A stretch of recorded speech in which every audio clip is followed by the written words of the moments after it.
Let's just start with Piers Morgan, because there's a headline that went out that was very powerful that people are running with, where it just says, Jay-Z is the real monster. Now, before you speak on it, to even get to Piers Morgan, can you explain how that took place and why even take that interview to go forward? I can't say that I sought it out, because I didn't. Truth is we didn't see it coming. But I have to credit Odell. Got Odeezy. They reached out to him. Piers Morgan's producers called him directly. I want to have a life to be able to live. You know, it's really going to be hard for me to take more hits than I've taken. God forbid, get in front of a jury and have a chance. And so I'm having this emergency call because something has to give. I've listened. I've been a superb client, as you said. I jumped on the plane. I'm coming to New York, but I'm just running around waiting for a shoe to drop. If I didn't say anything, you would interpret it as the hip hop is fine with his behaviors. There's no one else being vocal, so you would look at it and just say, because that mind your business, or let me not say nothing about nothing, or those things, it would allow the entire culture to register as if they're for that behavior. Look at the outcome. Hey. What did I say to you guys?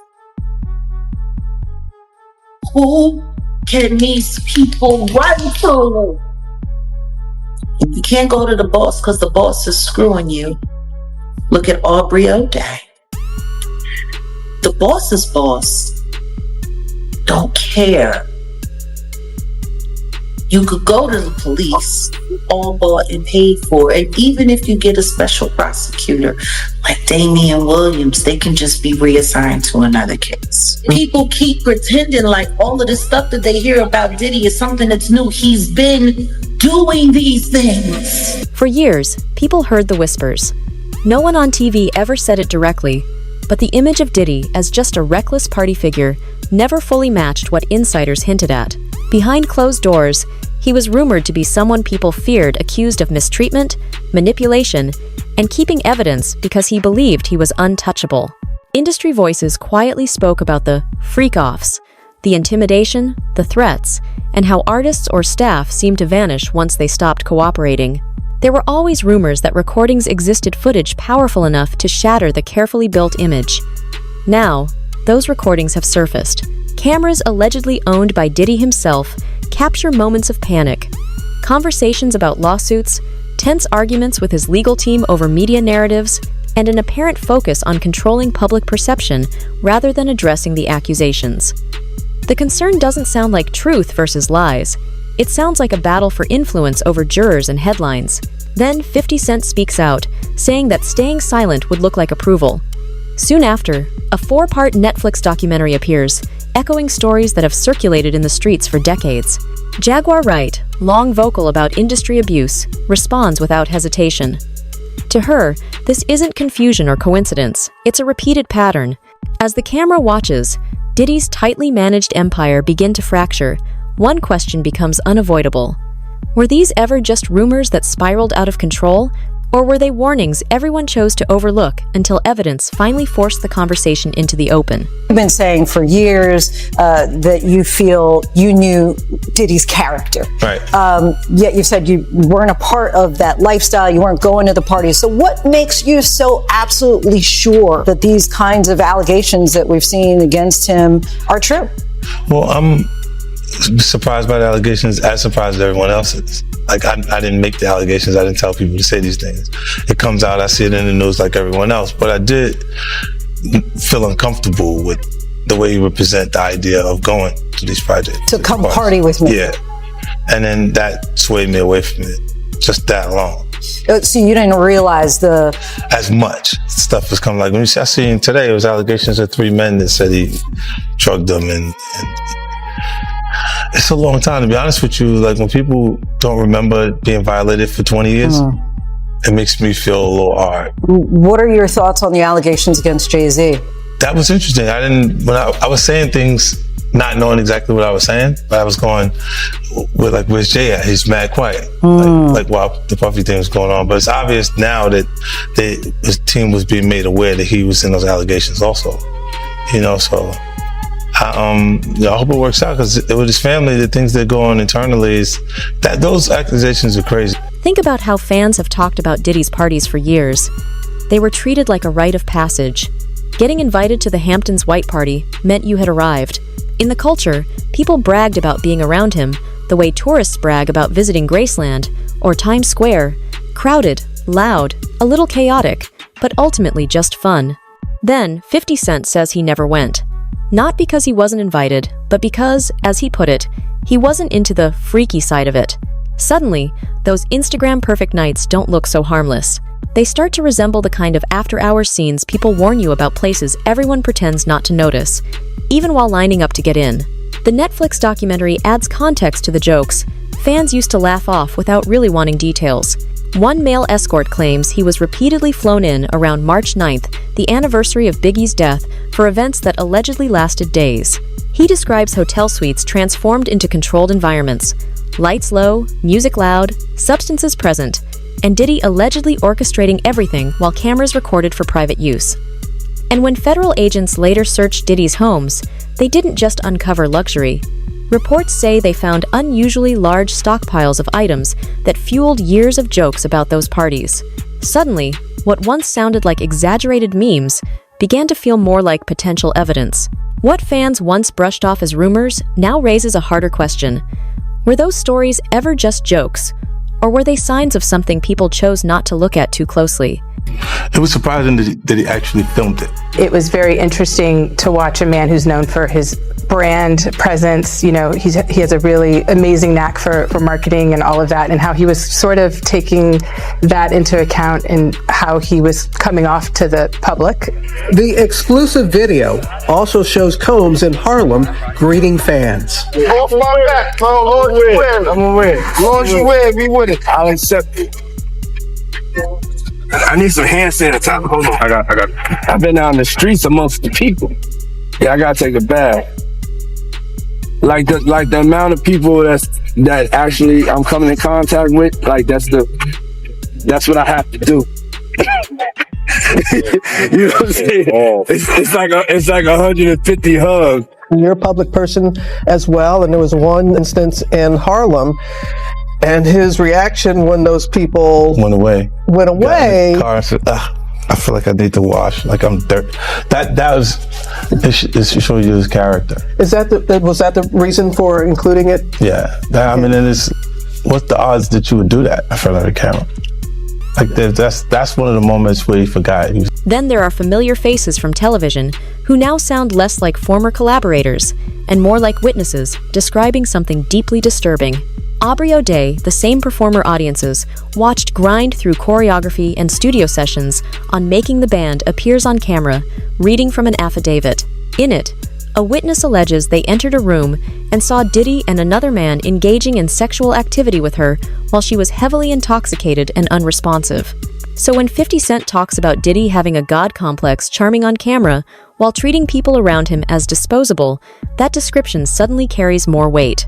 The legendary parties fans once bragged about begin to resemble the darker stories Hollywood is known for. Access disguised as opportunity, pressure masked as privilege, and trauma edited into glossy montages. What once looked like excess wrapped in designer labels now appears, to critics, as coercion hidden behind celebrity. And the same footage meant to reinforce his power is now being re-examined as potential evidence. That, Jaguar Wright says, is exactly the point she's been making all along. The whole point of him filming this whole thing was because I'm sure that he planned on doing his own documentary. This is an extreme narcissist you're talking about. Extreme. He's sitting there with feds, and I shot away from his hotel suite, filming his hotel room, and he's looking at them and he's filming them right back. He's literally saying in certain parts, yeah, make sure you're filming all of this because we need to get some cutaway shots. That's wild. That's wild. No, he was literally, I mean, did nobody pay attention to that? Oh, I saw. Like he said, yeah, make sure you're filming all of this. We need this for cutaways. Like you're sitting here collecting footage, like a director, like an AD. Yeah. What does that say to the cameraman that, can anybody be bought, or he said, the cameraman said he recorded all this for Diddy, and then of course Diddy got locked up, so. Yeah, Diddy got locked up and he didn't get paid. That's a lot of people seem to have that experience. Yeah, I'm telling you. Dealing with Combs Enterprise. They come in and they work and they don't get paid. Jaguar Wright puts it plainly. Diddy, she claims, wasn't exposed by someone else's hidden camera. According to her, he hired a videographer to follow him during the investigation because he believed he would beat the case, and later released his own documentary showing how he survived it. In his mind, this wasn't damage control. It was going to be a victory lap. The footage she's referring to isn't random behind-the-scenes material. It's described as hours of recorded strategy calls, hotel stays, emotional swings, and private moments content allegedly captured so he could later edit himself into the role of the misunderstood hero. But when that plan reportedly collapsed, so did the relationship with the videographer. Claims suggest the person filming was never paid, tensions escalated, and control over the footage was lost. The very material Diddy allegedly believed would protect his image was then circulated, eventually landing with 50 Cent and Netflix. If true, it would mean the most damaging evidence didn't come from enemies at all, but from Diddy's own attempt to document and manage his narrative, exactly the kind of irony Jaguar Wright says defines the entire situation. We need to be able to be speaking to the potential jurors. He said, you might only be the guy that watches CNN, but there's 9 billion people in the world, and 7 billion of them are on Instagram or TikTok. We need to have control of that. He said we need to know how these potential jurors are thinking. That's what he said. Facts. So what does that mean? He hadn't even been arrested yet. He hadn't even been taken into custody yet. Damian Williams hadn't come forward yet with a list of the charges that they were charging him with and what they were taking him to trial for. That didn't happen until December. Mm-hmm. So once again, they were losing? Losing what? Losing at what? We need to have control of comms. We need to make sure that we know how the potential jurors are thinking.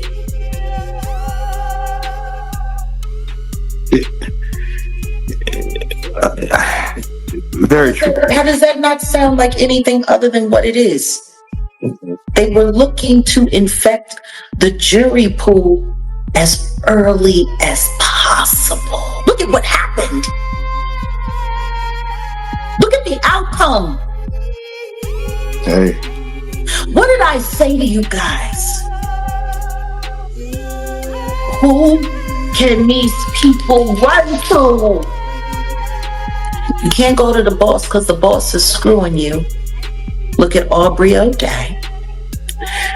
The boss's boss don't care.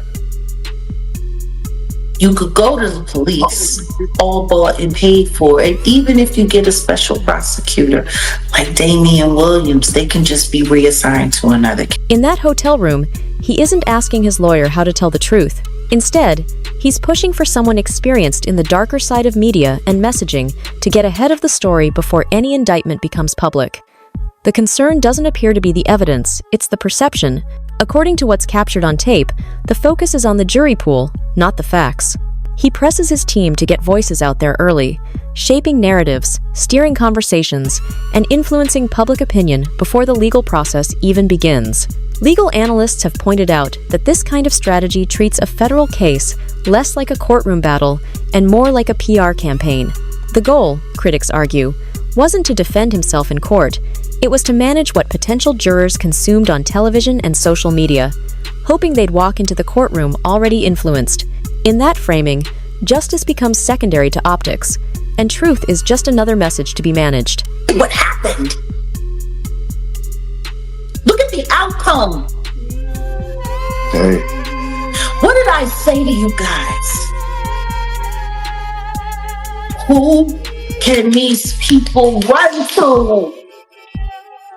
You can't go to the boss because the boss is screwing you. Look at Aubrey O'Day. The boss's boss don't care. You could go to the police, all bought and paid for, and even if you get a special prosecutor like Damian Williams, they can just be reassigned to another case. When she says justice wasn't really served, she's pointing to the gap between what those recordings appear to show and how the legal system ultimately responded. In her view, even after hours of footage surfaced, showing him panicking over lawsuits, obsessing over narrative control, and never centering the people accusing him, the outcomes didn't fully reflect the scope of what was alleged. She argues that while some industry-related charges reportedly stuck, other serious accusations did not. And to her, that outcome isn't surprising. It's how powerful people with money often move, she says. Document everything on their own terms, hire teams to clean up the story, and turn legal battles into managed narratives. So even when consequences come, she believes the people who say they were harmed are still left feeling trapped, like there was no real escape and no courtroom that ever told the full story. In that sense, the sentence may close a case, but it doesn't necessarily deliver the justice many were waiting for. 25% of Bad Boy. When they started Bad Boy, he puts 25 under his name, 75 under his mother's name. Diddy does. So 75% of the company's under his mother's name, 25% is under his name. One day he comes up to him, fully ready to take the sky out, says, you have to sign off the 25% to me. He says, I'm not going to do it. He says, you have to do it. He forces him to sign up and gives away the 25% over to Diddy. Okay? Gives away the 25% to Diddy. That's his. Threatening his life? He threatens his life, allegedly, to give up the 25%, which he ends up giving up to Diddy. And he says, I'm going to give it back to you. Never gives it back to him. And then later on, when he takes him to court to say, this is my 25%, the court says, no, you have mental issues. You're having challenges here. This is out of control. Boom. Diddy ends up keeping the 25%. Nothing ever happens. He never gets the 25% back. This is the guy that was doing all the deal. If you really want to understand how a man operates, don't just listen to former partners in his personal life. Listen to the business partner who helped build the empire and walked away with nothing. Kirk Burroughs isn't a random voice online. He was there at the beginning of Bad Boy, with documents, he says, showed he owned a significant share of the company. Kirk has publicly described how power was structured on paper, who controlled the shares, who owned the deals, and how authority was concentrated in one place. According to him, the 25% stake he believed he held didn't slowly fade, it simply disappeared. Over time, others began pointing out the same pattern. Kirk claims he was intimidated, pressured to sign documents, and then quietly written out of the story altogether. While Diddy went on to become the symbol of flashy success, critics argue the company's legal structure was no accident.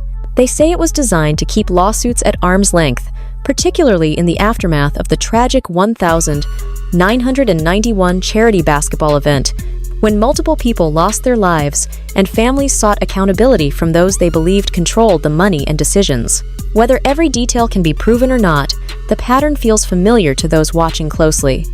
Someone helps build the win. They get close.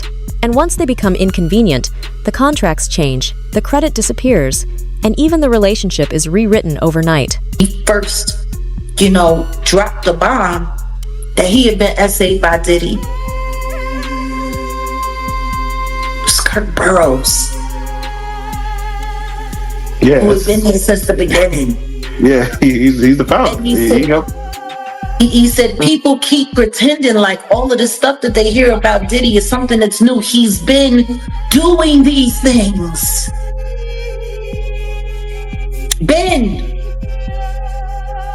He's a witness to offenses that happened over 30 years ago. Kirk then goes a step further echoing something he says many people in the industry whispered about, but rarely said publicly. He alleges that Diddy crossed physical and personal boundaries with him as well.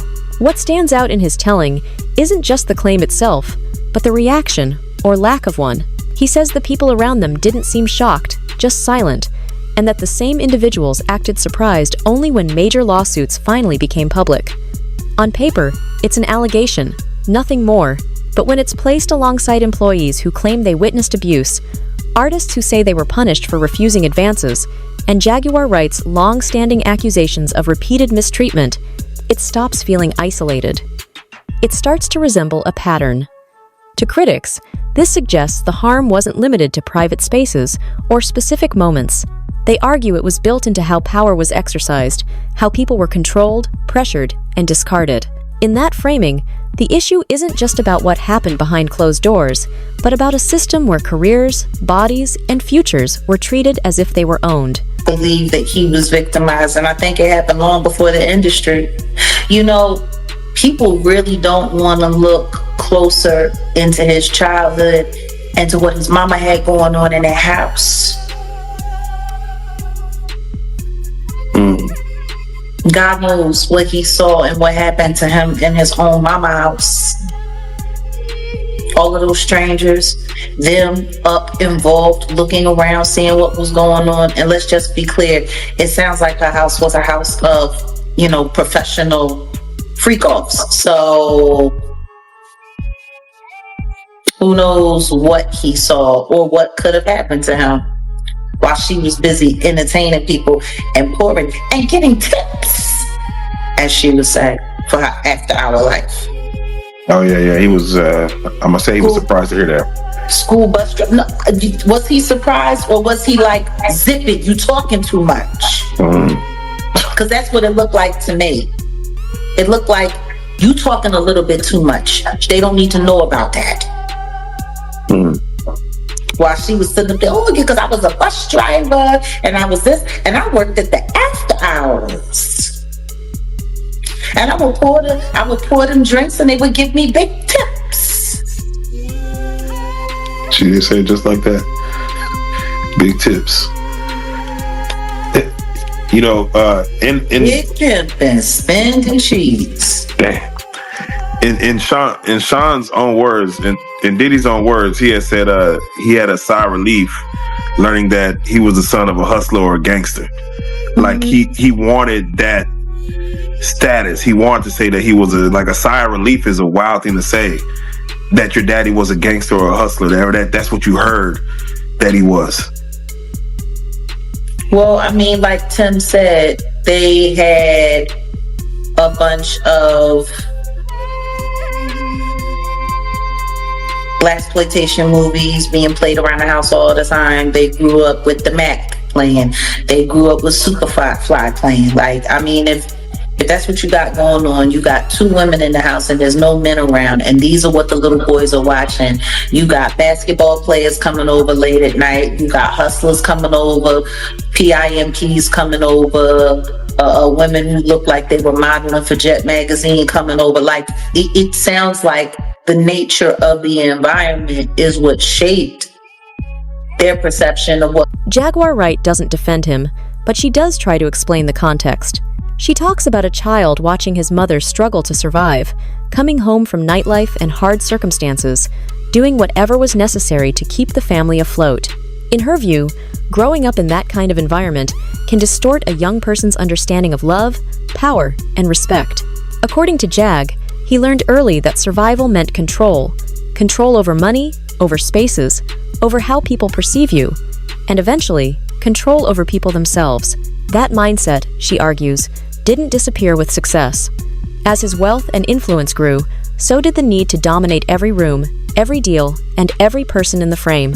To her, this perspective aligns too closely with what others have described to ignore. Jag's point is unsettling but direct. The man the public watched rise into a mogul may have been carrying unresolved damage from his past, but instead of confronting it, she believes he weaponized it, turning personal pain into a pattern of emotionally, financially, and physically breaking others, then labeling it business, love, or loyalty whenever it was convenient. In that framing, The story isn't just about power, it's about what happens when unhealed trauma is given unchecked control. To shape Misa into his mother. Can you see that? Like, Yeah, with the blonde hair and yeah, and all of that. I mean, somebody really asked a question: what kind of man puts his hands on his mother? The same kind of man that parties with his mom, the same kind of man who kisses his mom in the mouth, the same kind of man who seems to have accurate knowledge that his elderly mother can put both of her hands, her palms, on the floor and while she's standing up, bent over. Oh damn, I ain't seen that one. Oh. You never seen the Instagram video where he was talking about how his mom was still young and spry and how she still liked to party and how they was getting a IV drip? Oh. Damn. And she was kissing him in the mouth on the video when he was like, yeah, my mom can bend over and touch the floor with her palms. It's a very, very, very weird relationship. It's weird. You know, it kind of goes into, I mean, he seems to be having, and again, I know the freak offs, that his son is there. Like, it seems like he likes to get down with his kids. Yeah. But that wasn't all. Just to hear little Rod say, like, the boys were around. Roger Bonds talked about the children as well. What kind of parenting relation? Strangely, Diddy wasn't just dating women, he was trying to reshape them. According to Jaguar Wright, he had a troubling fixation on his mother and allegedly tried to mold the women around him into some version of her. How they dressed, how they spoke to him, even how quickly they were expected to forgive everything, she claims, was influenced by his vision. When you pair that with other accounts of him demanding complete access, controlling appearances, and steering personal choices, it starts to sound less like high standards and more like a pattern where relationships were pushed into a single, rigid template, leaving little room for individuality. CEO Ted Sarandos knows he's been amassing footage since he was 19 to tell his own story in his own way. It is fundamentally unfair and illegal. That's the thing I'm more interested about, for Netflix to misappropriate that work. Netflix is plainly, let me get to this, because plainly desperate to sensationalize every minute of Mr. Combs' life without regard for truth in order to capitalize on a never-ending media frenzy. If Netflix cared about truth or Mr. Combs' legal rights, it would not be ripping private footage out of context, including conversations with his lawyers that were never intended for public viewing. No rights in that material were ever transferred to Netflix or any third party, the statement continues. It is equally staggering that Netflix handed creative control to Curtis 50 Cent Jackson, a longtime adversary with a personal vendetta who has spent too much time slandering Mr. Combs. Beyond the legal issues, this is a personal breach of trust. Mr. Combs had long respected Ted Sarandos and admired his legacy. Netflix, you're getting called out by Diddy. What are you going to do? He has admired the legacy of Sarandos' late father-in-law, Clarence Avant. For Netflix to give his life story to someone who has publicly attacked him for decades feels like an unnecessary and deeply personal affront. At minimum, he expected fairness from people he Diddy's official response is that this is nothing more than a shameful hit piece. In footage he released, he leans on the same talking points his team has pushed to the press. Netflix allegedly used footage without authorization, private conversations with his lawyers were taken out of context, and giving his life story to 50 Cent, a longtime rival, in his view, was unfair and illegal. He positions himself as the real victim, emphasizing that he's been filming his life since he was 19 with the intention of telling his own story. Now, he argues, others are profiting from work that was meant to be his alone. If I didn't say anything, you would interpret it as hip-hop is fine with his behaviors. There's no one else being vocal. So you would look at it and just say, because that mind your business, or let me not say nothing about nothing, or those things, it would allow the entire culture to register as if they're for that behavior. 50 Cent responds with one simple point. If he stayed silent, it would look like the hip-hop community approved of Diddy's behavior. In interviews, he notes that few others are speaking out, and staying quiet would send the message that everyone co-signs what the tapes and lawsuits suggest. That's why he didn't just post online commentary. He backed a 4-part series featuring jurors, former employees, alleged victims, and Diddy's own recordings, letting them speak for themselves. Netflix maintains that the footage was legally obtained and that the project isn't revenge, but documentation, emphasizing that they attempted to include Diddy and his lawyers on camera and were turned down. Step back and look at the full picture. Secret tapes commissioned by Diddy, detailed party allegations with dates and names, business partners claiming he erased them, jurors admitting the charges didn't fully capture the behavior. It's not just a messy celebrity story, it's a man who spent decades controlling his image, losing control of the narrative.